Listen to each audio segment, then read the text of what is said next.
Hey CS, what is going on tonight? You're joining me here in my kitchen. As you see, we just baked some yummy cookies right here, getting ready for CS Online tonight.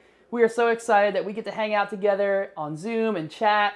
It's going to be a ton of fun. But we're going to do something that's kind of fun to start our night off. You know, I'm over here, you can read this here, it says delicious potatoes, all right? So I'm going to grab a potato out here. We're going to play a little game with potatoes. So coming up, you'll see a screen that's going to throw potatoes up on the screen, and you have to try to count how many potatoes are going in the air at one time. So you're just going to write in the comments how many potatoes you think are going in the air, and whoever is closest will win. So let's see who's going to get it.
So, when you don't know how to do something, how to fix something, or how something works, what do?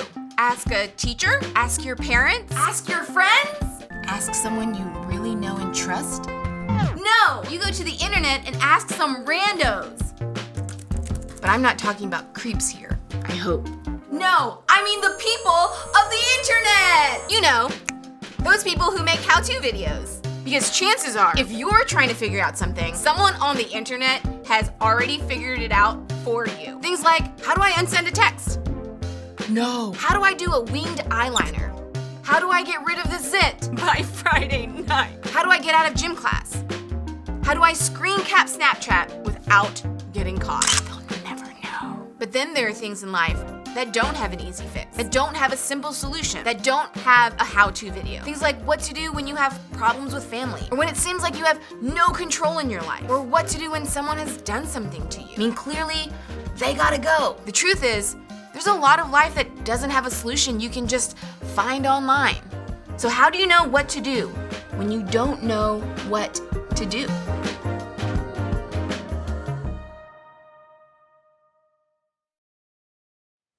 How many of you overuse emojis when you text? Actually, scratch that. How many of you would say that there's no such thing as overusing emojis? I bet some of you can maintain an entire text thread only using emojis, and your friends would know exactly what you're talking about. Here's some of my personal favorite emojis in the world. First, laughing tear face. I use this one all the time. Sometimes I like to mix things up using the laughing cat tear face, which really sounds weird when you say it out loud. When my friends and I send each other dumb gifts, a lot of laughing tear faces are sent in response. I also like the green face. Maybe I'm overly sensitive to smells, but I tend to use it a lot. Like, I'll give you a couple examples. If my friend texts me, just change the diaper, insert green face. Just walking to the locker room at my gym, insert green face. Just took my shoes off, insert green face. And finally, the sad face with the tears streaming down. Whether I'm sad about something serious or something lighthearted, this emoji is sure to follow. Like when my friend texts me on Sunday and says, just drove through the Chick-fil-A line and I realized it's Sunday. That one gets a lot of sad faces with tears streaming down. And that's the beauty of emojis. They help us talk about how we feel without using a lot of words. On the other hand, there are a few emojis that I don't use as often. But when I do, I think they pack a punch and they say a little bit more than my usual go-tos. I like the first one the best, the face without a mouth, because it represents those moments where you simply have no words to say. I use this when I hear about something or when something happens that I just can't make sense of. I'd say that most of the time, these shocked emojis are sent along with a text message that reports something happening that was shocking in a bad way. Something that catches us off guard and hits us out of nowhere. These things don't happen every day, but when they do, they can affect us in a big way. Have you ever experienced anything in your life like that? Something that simply rocked your world, caught you off guard, made you feel uncertain, or caused you a lot of hurt? Maybe you felt this way when you got the news your parents were splitting up, even though you had no idea things were that bad. Maybe a friend had something hurtful to say about you, and he or she accidentally sent that text to you, and you immediately knew that they meant to send it to someone else. Maybe you felt this way when your mom or dad told your family that you were going to have to move because of a job change. Maybe you felt this way when you experienced an injury at the beginning of your sports season, or maybe your boyfriend or girlfriend broke up with you over text. Maybe you got a rejection letter from the college you were dreaming of attending. Unfortunately, this list could go on for a while with examples of times when your world was rocked by some shocking news or circumstances. If you haven't experienced it yet, there'll be a time in your life when this happens. The thing about these shockingly painful moments is that they often hit us out of nowhere. Because of that, it's difficult for us to know how they'll make us feel. And because of that, it's difficult for us to know how we'll respond. Sometimes we're surprised by how well we handle it. We think, wow, I figured that news like this would take me to the edge, but I'm actually okay. Sometimes we surprise ourselves by how much it tears us apart. We think, I don't even know why I'm so upset, but I am a mess. Sometimes we consider, where is God in all of this? Because we're all wired differently, we experience hurt differently. But that doesn't change the fact that hurt hurts. That's the bad news. The good news is that we're going back to the life of Joseph as a model for how to handle unexpected pain. Joseph is one of the most famous people in the Old Testament of the Bible. Joseph had some family drama that he definitely played a part in creating. He was his dad's favorite child and therefore given special treatment compared to his brothers. And on top of that, he had a dream that his brothers and even his parents bowed down to him out of respect and honor. And because Joseph seemed to have a hard time picking up on social cues, he shared his dream with his family. You can imagine how well that went. His brothers were not okay with him being his dad's favorite. His brothers were not okay with him sharing his dreams of ruling over them. So how did they respond? Check this out. But they saw him in the distance, and before he reached them, they plotted to kill him. That escalated quickly, and it gets worse. Here comes that dreamer, they said to each other. Come now, Let's kill him and throw him into one of these cisterns and say that a ferocious animal devoured him. Then we'll see what comes of his dreams." Despite his anger toward Joseph, one of his brothers actually had a conscience in the moment. When Reuben heard this, he tried to rescue him from their hands. "Let's not take his life," he said. "Don't shed any blood. Throw him into the cistern here in the wilderness, but don't lay a hand on him." Reuben said this to rescue him from them and take him back to his father. Thank goodness for Reuben. He convinced his brothers to throw Joseph into a well instead of going homicidal on him. He even planned on coming back to rescue Joseph later. The brothers listened to Reuben, and when Joseph approached, they ripped off the special coat his father had given him and they threw him in a well. If Joseph had a phone, this is when he would text his best friend. "When your brothers tear off your jacket and throw you into a well, SMH, shock face." But they still are not done with him. They notice a caravan of traders approaching. Judah, another one of Joseph's many brothers, suggests that they sell Joseph to these traders. After all, selling Joseph to a group of people who would most likely make him a slave is much better than murdering him, right? So that's exactly what they do. They dip Joseph's coat into, that's exactly what they do. They dip Joseph's coat in the blood of a wild animal and they take it to their father and tell him that Joseph was likely attacked and killed by an animal. What a cover story. They took the ornate robe back to their father and said, "We found this. Examine it to see whether it is your son's robe." That last line tells us everything we need to know about the situation. The brothers obviously knew that the coat belonged to Joseph. They brought it up to let their dad know that they noticed the way he favored Joseph, and they were mad about it. They didn't call it Joseph's robe or our brother's robe. They said, "your son's robe." What a bunch of jealous jerks. This is where Joseph would probably be texting again. "Good news, my brothers pulled me out of the well. Bad news, they sold me to some traders who are now taking me out of town. I am not in a good place. Shock face." I'm being a bit lighthearted, but there was nothing lighthearted about the situation.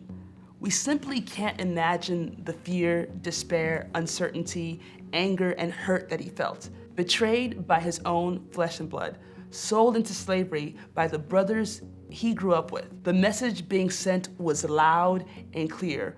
We are all better off without you. This was clearly a what to do when you don't know what to do moment. Our stories are different than Joseph's, but we'll all experience pain of some kind. We'll have painful moments that catch us off guard. We'll have moments when life doesn't make sense and we don't have the words to process what's happening. Unfortunately for Joseph, he had more shocking moments in his future. We'll look at some of those in the next few weeks, but I want to highlight 5 powerful words that show up in his life. The Lord was with Joseph. You see, when Joseph was in despair and wondering how life would turn out, he could rely on the truth that God was with him. This truth didn't change the reality of Joseph's situation, but there was comfort in knowing that he wasn't alone. This truth didn't mean that Joseph could see where the story was going, but he could know that God was with him. This truth didn't mean that Joseph could easily deal with the things that happened to him. It didn't mean that he had a reason or explanation for the pain in his life, but he didn't have to figure out those things all by himself. And the same is true for us. When there is nothing you can do, God is with you. When life hands you shocking news and you don't know what to do, God is with you. When you and I can truly understand and embrace this truth, it changes things.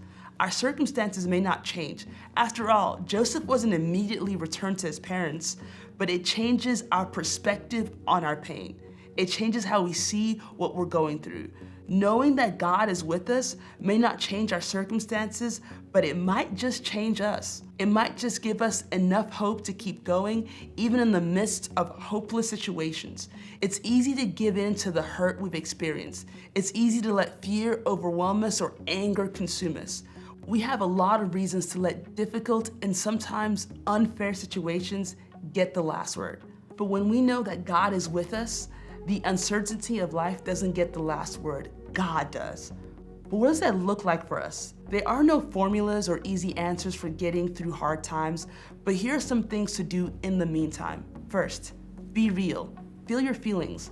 Not everyone will experience incredible luck in life, but everyone will go through tough times and pain. All throughout the Bible, people went through difficulties, and there were many accounts of them being real and honest with God about their struggles. There are no cliches to make the hard times go away, and our job isn't to just suck it up and act like everything's okay. If we believe that God is with us, then we should know that God is more than okay with our honest questions, doubts, and fears. Second, remind yourself that God is with you. Here's a spoiler alert.